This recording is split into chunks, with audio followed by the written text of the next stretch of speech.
Hey everyone, this is Gaurav here and welcome back to the channel। क्या हाल है भाई आप सभी का? एकदम से बढ़िया है, शानदार है। कैसे आप सभी? उम्मीद है काफ़ी अच्छे होंगे। तो मैंने एक वीडियो अपलोड कर दिया था जिसमें कि मैंने आप लोगों को बताया था कि प्रीवियस ईयर यानी 2023 में क्या सवाल पूछे गए थे आप लोगों का क्लास 11 का एग्जाम में। तो अब बारी है मॉडल पेपर करने का। ठीक है, मॉडल पेपर से काफी क्वेश्चन आते हैं। ठीक है, बहुत सारे ऐसे क्वेश्चन हो जाएगा, डायरेक्टली पूछ दिया जाएगा, इसलिए इस वीडियो को मिस मत करना, सारे दोस्तों तक शेयर करना। और बीएसटी की भी प्रिपरेशन मैं इसी चैनल में करवा दूंगा, तो टेंशन लेने का कोई बात नहीं है। चलो शुरू करते हैं और देखते हैं क्वेश्चंस। सबसे पहला क्वेश्चन क्या है, देखो। When the first book of book keeping and accountancy was publish, इसका ऑप्शन नंबर ए होगा। देखो, पब्लिश हुआ था 1494 में। पब्लिश कौन किया था? फ्रा ल्यूका पैसियोली, जिसको हम लोग अकाउंट्स के फादर कहते हैं, फ्रा ल्यूका पैसियोली। ठीक है, ये मैथमेटिक्स के साइंटिस्ट थे यानी विद्वान थे। तीन क्वेश्चन हो गया। 1494 में पहला बुक आया था, फ्रा ल्यूका पैसियोली आए किए थे, ये मैथमेटिशियन है। अब चौथा बता रहा हूँ, ये कहाँ के रहने वाले हैं? इटली के रहने वाले हैं। चौथा हो गया। पांचवा नंबर क्वेश्चन, बुक का नाम किया था जो पहला बुक आया था। ये बहुत किसी को नहीं पता रहता है, बहुत कोई आपको ये सब कुछ बता देंगे, लेकिन ये चीज नहीं पता रहता। मान लो अगर पूछ दिया गया तो क्या था? डी कंप्यूटिसेट स्क्रिप्टुराइज, ये किताब का नाम था जो पहला बुक आया था किसका? बुक कीपिंग और अकाउंटेंसी का। और कब आया था? 1494 में। कि कौन लाया था? Fry Luca Pacioli. वो कहाँ के रहने वाले थे? इटली के रहने वाले थे और मैथमेटिशियन थे, यानी मैथमेटिक्स के विद्वान थे। हो गया पांच क्वेश्चन। अब पांच क्वेश्चन में कोई भी क्वेश्चन आना, लूट लेना नंबर। ठीक है। क्वेश्चन नंबर सेकंड देखो।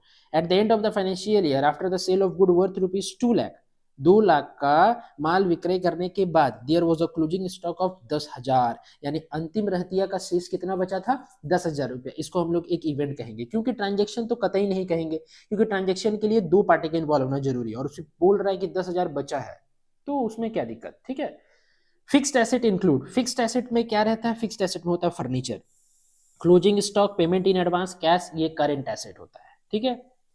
आ जाओ। विच of the following is not a expense, कौन सा एक्सपेंस नहीं है? तो ड्राइंग एक्सपेंस नहीं है, क्योंकि खर्चा भी, परचेज भी एक्सपेंस है, रेंट भी एक्सपेंस है और सैलरी भी एक्सपेंस है। Which form of accounting is adopted by businessman, businessman कौन सा फॉर्म अकाउंटिंग इस्तेमाल करता है? फाइनेंशियल अकाउंटिंग, क्योंकि फाइनेंशियल अकाउंटिंग में ट्रेडिंग, पीएल, बैलेंस शीट तीनों बनता है। वैसे तो कॉस्ट अकाउंटिंग भी इस्तेमाल करता है, बट एग्जैक्ट आंसर होगा इसका 5 का ऑप्शन नंबर बी।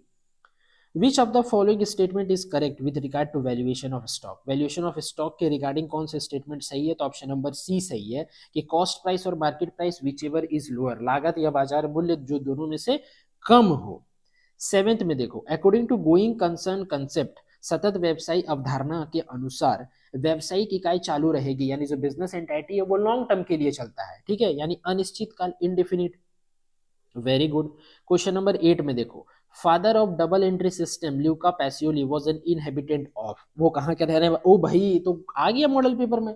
ठीक है, कहाँ के रहने वाले थे? इटली के। तो मुझे पता ही नहीं था कि ये क्वेश्चन भी है। ठीक है, आ जाओ, कोई बात नहीं, चलो बहुत अच्छा हुआ। 9 देखो, in double entry system every transaction has, double entry system बोल रहा है, यानी दोहरा लेखा प्रणाली बोल रहा है, तो दोहरा लेखा प्रणाली में पक्का से पक्का दो तो मिनिमम होगा सर। ठीक है। 10, under the cash basis of accounting expenses are recorded, cash basis of accounting में एक्सपेंसेस को कहाँ कब दिखाया जाता है? ऑन पेमेंट, जब हम लोग भुगतान करते हैं। 11 देखो, purchase of machine for cash, अगर हम लोग मशीन परचेज किए तो एसेट पे कोई प्रभाव नहीं पड़ेगा। क्यों बताओ? देखो, 10,000 का एसेट आएगा, यानी मशीन आया, तो 10,000 का तो कैश भी जा रहा है, तो संपत्ति में कोई प्रभाव नहीं पड़ा। 10,000 आया और 10,000 गया भी, यानी नो इफेक्ट। तो keep the total assets unchanged. ठीक है। 12, debit indicates which of the following, increase in asset, decrease in liability, decrease in capital. ये तो पिछले साल का क्वेश्चन पेपर में भी था, तो option number D all of this, जो कि वो वाला वीडियो देखे होंगे उन लोगों को ज्यादा समझ आ गया होगा। 13, इम्पर्सनल अकाउंट में भी क्लासिफाइड इनटू, देखो सबसे पहले अकाउंट को दो भाग में बांटा जाता है, एक पर्सनल और एक इम्पर्सनल। फिर इम्पर्सनल को दो भाग में बांटते हैं, एक रियल और एक नॉमिनल। तो इम्पर्सनल को कितना भाग में बांटते हैं? दो भाग में, यानी टू पार्ट्स में। 13 का ऑप्शन नंबर सी। 14 देखो, proprietor account is, proprietor account को हम लोग क्या कहते हैं? पर्सनल अकाउंट, क्योंकि प्रोप्राइटर है तो पर्सनल अकाउंट ही कहेंगे सर, ऑब्वियस सा बात है। 15, a sale of goods to Munna for cash, Munna को हम लोग सामान बेचे कैश में, इज डेबिटेड टू, किसको डेबिट करेंगे? तो cash account debit to sales account, यानी कैश अकाउंट को डेबिट करेंगे। ठीक है। अगर यहाँ पे फॉर कैश नहीं बोलता तो फिर क्या होता? मुन्ना डेबिट होता। ठीक है, ऑप्शन नंबर ए। आ जाओ, question number 16, personal account is related to, personal account किससे रिलेटेड है? वो रिलेटेड है कस्टमर एंड क्रेडिटर, ग्राहक एवं लेनदारों से, उसका नाम से। 17 में देखो, how many columns are made while preparing journal, journal बनाते वक्त कितना कॉलम बनता है?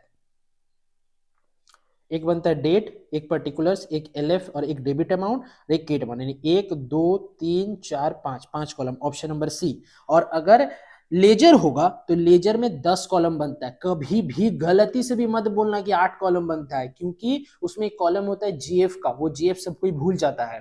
तो 10 कॉलम बनता है लेजर में, 8 नहीं बनता। हम लोग सिर्फ सोचते हैं debit, sorry date, particulars, amount, sorry sorry sorry sorry मेरा मिस्टेक है। 10 कॉलम बनता है, क्या पता है एक वाउचर नंबर का भी होता है, समझ गया ना, एक वाउचर नंबर का भी होता है। तो date, particulars, voucher number, GF amount और date, particulars, voucher number, GF amount, ठीक है। तो 5 5 10 कॉलम होता है, ठीक है। आ जाओ question number 18, debit balance in nominal account shows. जब नॉमिनल अकाउंट बनता है तो debit balance, sorry nominal account का डेबिट बैलेंस क्या दिखाता है? Debit all expenses and losses, तो expenses. 19, in case of inter state transaction the tax shall be levied IGST, यानी इंटीग्रेटेड जीएसटी, है ना। मान लो कि दिल्ली से सामान जा रहा है मुंबई, ठीक है, तो स्टेट चेंज हो रहा है, वही।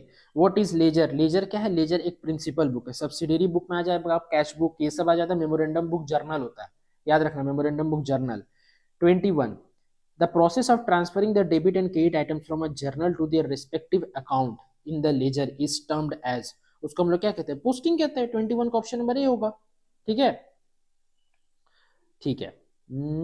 22nd, receipt cheque is sent for collection in bank next day is return in, तो उसको कहां दिखाएंगे? In cash column of cash book, in cash column of cash book. 22 option number A. 23rd, credit balance of bank account indicates, जो bank account का credit balance होता है वो क्या इंडिकेट करता है? बैंक ओवरड्राफ्ट, क्योंकि बैंक अकाउंट हमेशा डेबिट बैलेंस इंडिकेट करता है और उसका क्रेडिट बैलेंस पर यानी ओवरड्राफ्ट होगा पक्का। 24, sales book is use to record, sales book जो बनाते हैं वो क्यों बनाते हैं? वो हम लोग बनाते हैं all credit sale of goods, देखो यहाँ पे गुड्स है और यहाँ पे ऑल क्रेडिट सेल है, तो यहाँ पे तो सेल ऑफ एसेट भी आ जा रहा है, लेकिन गुड्स का अगर क्रेडिट होगा, गुड्स को अगर बेचेंगे उधार में तब जाकर के सेल्स बुक में दिखाएंगे, लेकिन अगर एसेट को बेचेंगे तो फिर journal proper. 25, goods purchased on credit are recorded in, अगर गुड्स सामान को क्रेडिट में परचेज कर रहे हैं तो उसको कहाँ दिखाएंगे? Purchase book. 25 का option number A. 26, favourable balance of cash book means, देखो हम एक चीज बताते हैं, कैश बुक है, ये पासबुक है, ठीक है, दोनों। कैशबुक का फेवरेबल होता है डेबिट और पासबुक का फेवरेबल क्रेडिट, तो अनफेवरेबल कैशबुक का क्या होगा? अनफेवरेबल कैशबुक का होगा क्रेडिट और पासबुक का डेबिट। चार चीज याद रखना, फेवरेबल कैशबुक बोले तो डेबिट, फेवरेबल पासबुक बोले तो क्रेडिट, और अनफेवरेबल कैशबुक बोले तो क्रेडिट और अनफेवरेबल पासबुक बोले तो डेबिट। तो इसमें क्या पूछा गया? फेवरेबल कैशबुक का, यानी डेबिट बैलेंस टू 26 का ऑप्शन नंबर बी। अब passbook is a copy of, passbook किसका कॉपी है? पासबुक कॉपी है किसका? क्वेश्चन नंबर 27 का ऑप्शन नंबर ए हो जाएगा, customers account in banks book.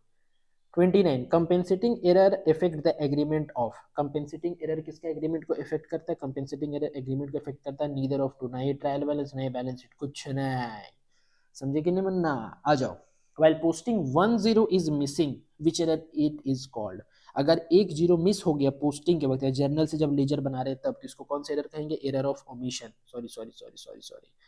29 का हो जाएगा एरर ऑफ ओमिशन। आ जाओ 30, obsolescence means decrease in value due to new invention, अगर नया आविष्कार होगा तभी जाकर के कोई भी जो एसेट है, कोई भी जो हम लोग का संपत्ति वो अप्रचलित होगा। 31, depreciation on machine starts from the date, depreciation लगना कब शुरू होता है? जब हम लोग उसको इस्तेमाल में रखते हैं तब। Debiting A's account instead of B is an error of, अच्छा बी के जगह पे ए को डेबिट कर दिए, ये किसका एरर है? लेखा संबंधी यानी commission. Sales to Ram ₹500 posted to his account as ₹50, यानी देना था कम, देंगे ज्यादा, सॉरी देना था ज्यादा, दिए है कम, तो उसको और दो, यानी अगर हम लोग राम को बेचे हैं तो राम टू सेल्स होगा, यानी राम अकाउंट क्या प्रभावित होगा? ₹450 से। 34, 10,000 spent on repairs of a machine will be treated as, अगर 10,000 रुपीज हम लोगों ने मशीनरी रिपेयर करने में खर्च किया है तो उसको हम लोग कहेंगे रेवेन्यू एक्सपेंडिचर, ठीक है। If profit on cost is 25% then profit on sales will be, अगर कॉस्ट के ऊपर प्रॉफिट 25% है, देखो मान लो अगर कॉस्ट 100 है तो 25% है, यानी प्रॉफिट 125 है, 25% अगर प्रॉफिट है तो अगर 100 रुपया का सामान है उसको 25 रुपया प्रॉफिट में बेच दिया, यानी 125 में बेचे, तो 100 क्या है कॉस्ट प्राइस और ये क्या है सेलिंग प्राइस। तो फॉर्मूला क्या था, profit by selling price into 100। ठीक है, तो प्रॉफिट कितना है 25, सेलिंग प्राइस 125 गुना 100। ठीक है, तो 25 5 जा 125 और 5 20 जा 100 यानी 20%। तो option number A 36, extract of assets and liability on a particular date is called balance sheet। 37, which of the following is included in final account, कौन सा फाइनल अकाउंट में इंक्लूड होता है, ट्रेडिंग, पीएल, बैलेंस शीट। तो sir सभी होता है sir, तो 37 का ऑप्शन नंबर डी। बात करेंगे 38, every adjustment requires treatment at two places, दो जगह एडजस्टमेंट का ट्रीटमेंट होता है।